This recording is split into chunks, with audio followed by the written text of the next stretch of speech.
You're watching World Insight with me, Tian Wei, coming to you Monday to Friday on CGTN. China and the Gambia have vowed to boost the bilateral ties in various areas. This comes after a meeting between Chinese President Xi Jinping and the visiting Gambian counterpart Adama Barrow in Beijing last week. China and the Gambia resumed diplomatic relations in the year 2016. Those ties have been severed, though, for 20 years when the African nation engaged in a so-called diplomatic relationship with China's Taiwan. However, the two presidents have now agreed to promote mutual political trust and reaffirm the primacy of one China policy. Now, President Adama Barrow has left Beijing, visited cities in Xiamen and Guangzhou, but earlier I spoke to him about what he hopes to achieve between China and the Gambia. Reconnect again. What does this visit mean to you, and do you think to the two countries, China and the Gambia? This visit is a very important visit as far as the China-Gambia relationship is concerned. I think China-Gambia relationship was back way in the 70s. And we have a very, very, very good relationship between China and the Gambia.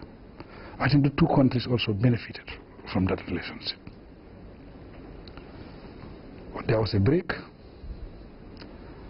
I call it unfortunate. Unfortunate in the sense that it was a one-man decision. It was not the decision of the Gambian people. But now, both countries, we have the chance to recover from what we lost.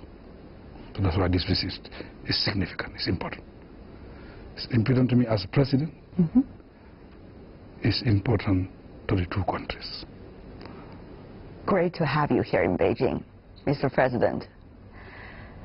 Holding on to the one China policy, you took office last year and has been very dear to that principle.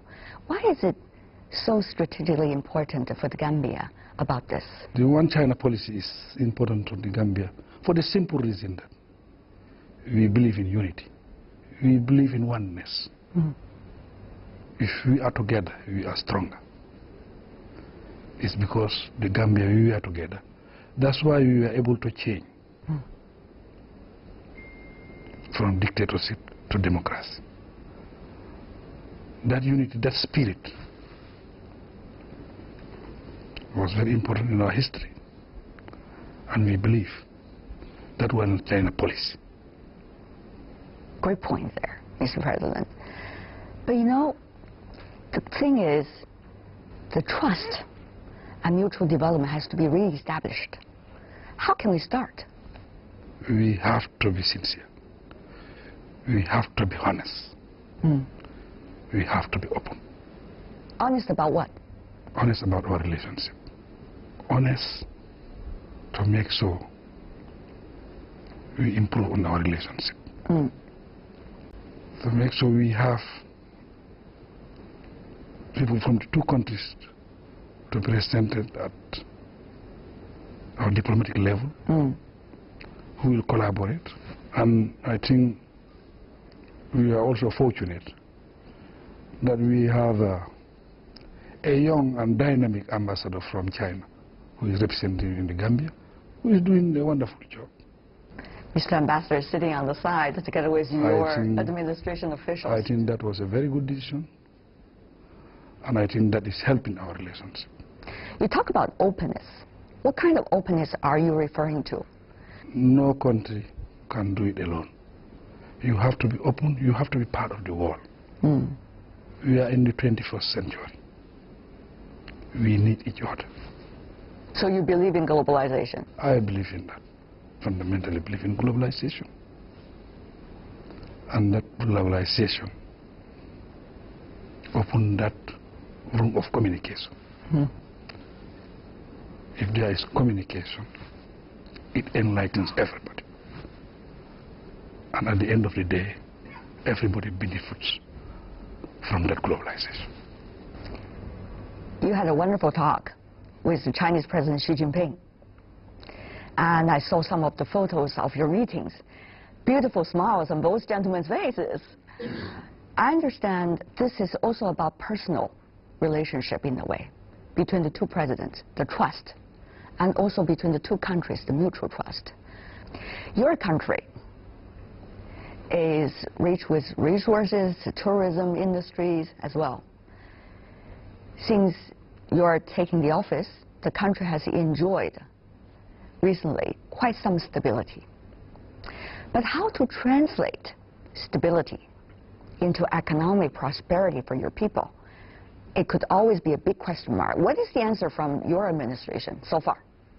But I think stability is very important. Stability is a foundation. How would you guarantee that? We have good policies in the country, whereby we have the independence of the judiciary. Rule of law is respected. It opens up the environment. People to trust the government. And that is our strength.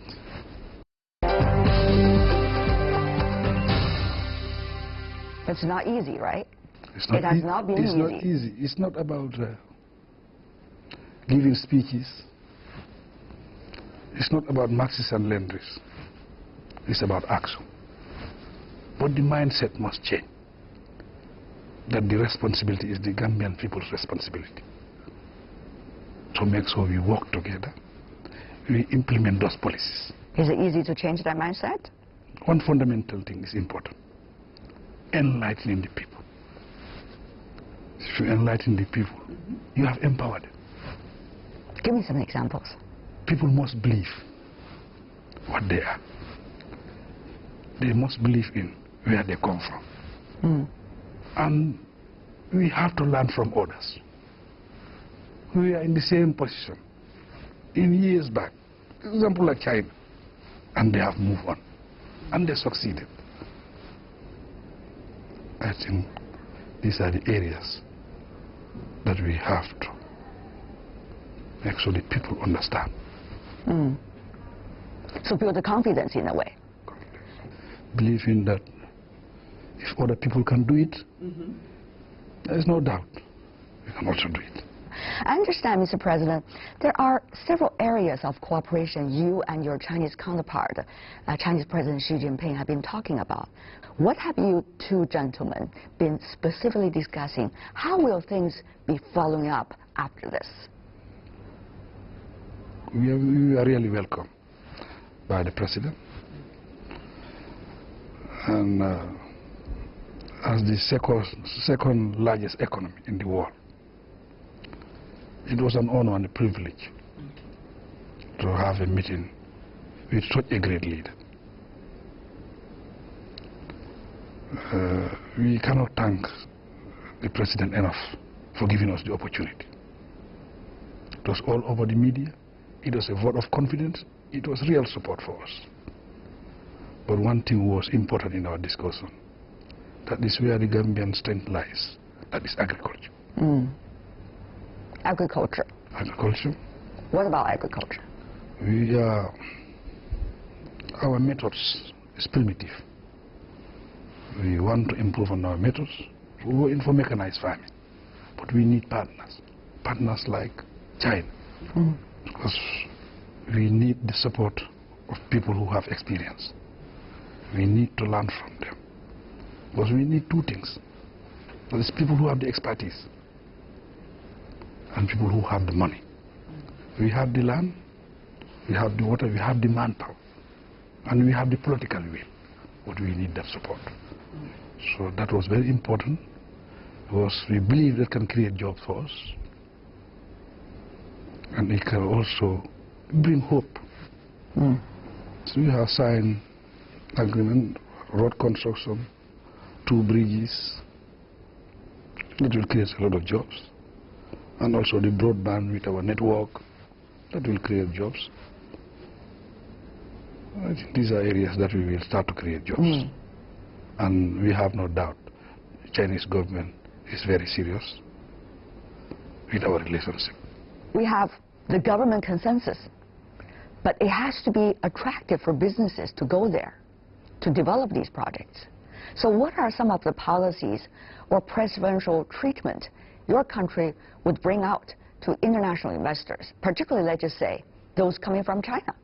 They could be state-owned, they could be private investors, all kinds.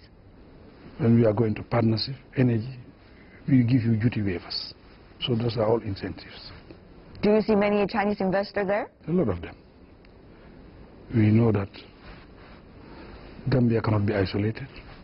We are in a global world. We have to open up and partner with genuine investors, for that matter. Genuine investors. I like that adjective you just used. Why would you want to emphasize on that, the genuine investors? Who would, to you, be genuine enough? That's why if you want to invest in my country, we go through your profile and we do some kind of due diligence to know your background, your company, your credibility, your capacity, before we can follow the process to do business with you. What about the future? I understand, Mr. President, you, before the trip, said you were extremely impressed by the words coming from Chinese President Xi Jinping during the 2015 China-Africa Summit, which was held then in Johannesburg. And he talked about the future and the blueprint of relationship between China and Africa. Help us understand better about your view of China's role in this cooperation with African countries. And where is Gambia in that big picture? China have brought in balance of power in the world. First time, if the West make a statement, you don't have any other alternative. But now we wait, we say, let us wait for China. You will say that? Of course. When they make their statement, that's the time now the debate open up. So it's a balance of power that is going in the world. And Gambia is part of the African Union, the AU. We are part of ECOWAS. That brought us together, that brought Africa together.